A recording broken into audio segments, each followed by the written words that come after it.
ఇక బారులు తీరిని ఈ లారీలు చూశారుగా, అప్పుడెప్పుడో వచ్చిన నరసింహ సినిమాలో ఒక సీన్ గుర్తొచ్చింది ఇది చూస్తే కదా.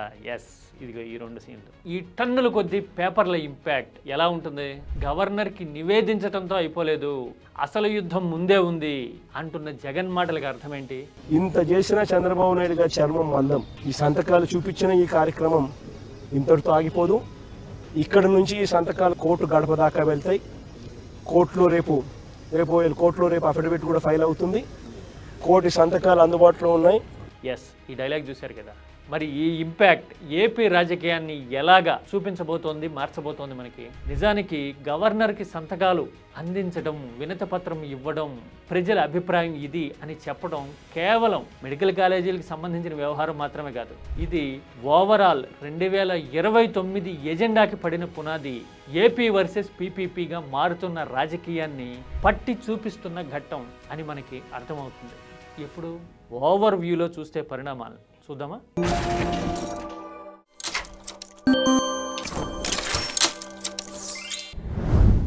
1,04,00,000కు పైగా సంతకాలు, టన్నుల కొద్దీ పేపర్లు. ఇంకో మాటలో చెప్పాలంటే ఇవన్నీ తీసుకెళ్లి రాజ్భవన్కి గవర్నర్కి చూపించడం ద్వారా, నివేదించడం ద్వారా ఇదిగో ఏపీలో ప్రైవేటైజేషన్ మీద, పీపీపీ మోడల్ మీద, మెడికల్ కాలేజీల్ని ఎవరికో అప్పగించడం మీద ప్రభుత్వం నడపకుండా ఇంత వ్యతిరేకత ఉంది అని చెప్పాలన్నది జగన్ ఉద్దేశం అయితే అది ఒక ఇన్సిడెంట్గా మాత్రమే మనకు అర్థమైనట్టు. మరి ఓవరాల్గా ఇంపాక్ట్ చూస్తే ఎలా కనబడుతుంది?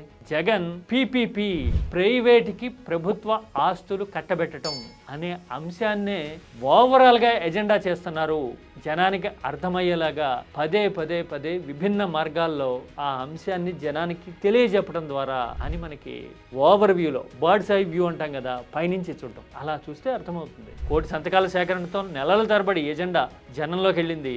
ఆ తర్వాత కూడా నిరంతరం ప్రైవేటు కాలేజీలకు సంబంధించిన డెవలప్మెంట్స్ ఏవో ఒకటి జనంలోకి రావడం, చర్చనీయం కావడం చూస్తూ ఉన్నాము.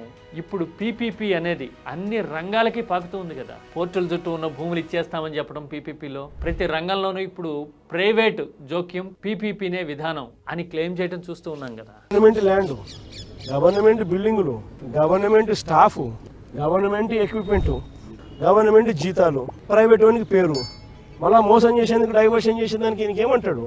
గవర్నమెంట్ పేరు మాత్రమే పెడతామని అంటాడు. రేపు పొద్దున హెరిటేజ్ కంపెనీకి గవర్నమెంట్ పేరు పెట్టి కింద చిన్న హెరిటేజ్ అని పెడితే హెరిటేజ్ గవర్నమెంట్ అయిపోతుందా? అందరూ ఆలోచన చేయాలి. అంటే ఇప్పుడు బై అండ్ లార్జ్ అంతా ఏపీ వర్సెస్ పీపీపీ అన్నట్టుగా మారుతూ ఉంది.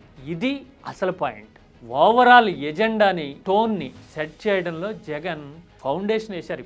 1,00,000 సంతకాలు ఆ ఫౌండేషనే, ఆ పునాదే. ఆ తర్వాత ప్రతి రంగంలోనూ భూ కేటాయింపుల దగ్గర నుంచి ప్రభుత్వ ఆస్తులు, పట్టణాల్లో, పోర్టుల చుట్టూ ఉన్న భూముల్ని అప్పగించడం లాంటివన్నీ నిరంతరం అదే ఖాతాలో జమ అవుతూ ఉంటాయి, పీపీపీ ఖాతాలో.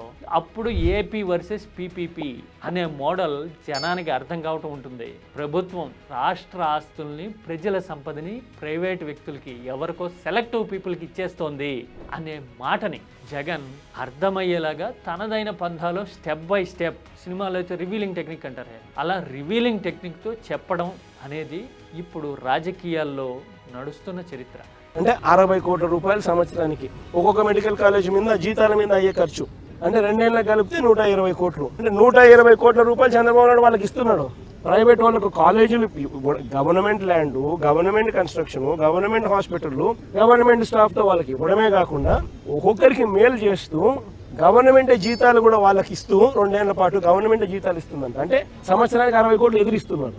10 మెడికల్ కాలేజీలు ఇంటూ 120 కోట్లు అంటే 1,200 కోట్లు మినిమం ఎదురిస్తున్నారు. అసలు ఇలాంటి స్కాములు దేశ చరిత్రలో ఎక్కడా ఉండవు. కొన్ని విషయాలు మనకి నడుస్తున్నప్పుడు అర్థం కాకపోవచ్చు. ఒకసారి ఓవర్ వ్యూలో ఇంపాక్ట్ని మొత్తం గేజ్ చేస్తే కనుక ఆ విషయం మనకు అర్థమవుతుంది. అందుకోసమే జగన్ గవర్నర్ని కలవడం అనేది కేవలం లాంఛనప్రాయమైన విషయమో, లేదంటే ఇవాళ రేపట్లో గవర్నర్ పాలకపక్షం పనితీరులో, దట్టు బీజేపీ మిత్రపక్షంగా ఉన్న పార్టీ అధికారంలో ఉన్నప్పుడు జోక్యం చేసుకునే అధికారం ఎంత ఉంటుంది అని అనుకుంటే కనుక ఇంపాక్ట్ అర్థం కానట్టే పూర్తిగా. ఒక ఎజెండాని, ఒక టోన్ని, పరిపాలన మొత్తం ప్రైవేట్ కోసం జరుగుతోంది అనే అభిప్రాయాన్ని బలపరచడం ద్వారా, తెలియజెప్పడం ద్వారా, జనంలోకి తీసుకెళ్లడం ద్వారా ఓవరాల్గా ఒక ఎజెండాని సెట్ చేయడం జగన్ మొదలుపెట్టారు.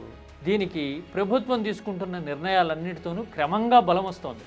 ఇవాళ పేపర్లో చూసాం కదా, 99 పైసలకి ఫలానా వాళ్ళకి ఎట్లా ఇస్తారు ప్రైవేటు భూమి అని. అంటే ఇది కూడా భూమి చుట్టే జరుగుతుంది. అంటే ఏతావాత ఏపీలో రాజకీయం అంతా భూముల చుట్టూ ప్రభుత్వం బాధ్యతను దులపరించుకోవడం దగ్గర నుంచి ప్రైవేట్కి ఆస్తులు సంపద కట్టబెట్టడం వరకు జరుగుతూ ఉంది అనేది ఇక్కడ ఒక పొలిటికల్ నేరేటివ్ అవుతోంది. అందుకోసమే ఈ మొత్తం ఎపిసోడ్ ఏపీ వర్సెస్ పీపీపీ అనే అర్థమవుతుంది మనకి. ఓవరాల్గా చూడగలిగితే కనుక వచ్చే 3 ఏళ్ళు ఇదే పట్టాల మీద రాజకీయం పరిగెత్తడము, 2 భావజాలాల సంఘర్షణగా జగన్ వర్సెస్ చంద్రబాబు రాజకీయం నడవడాన్ని మనం చూడబోతున్నాం. చంద్రబాబు నాయుడు యోగా కోసం ఒక రోజు ప్రోగ్రామ్ యోగాకు ఖర్చు పెట్టిందంటే 330 కోట్లు.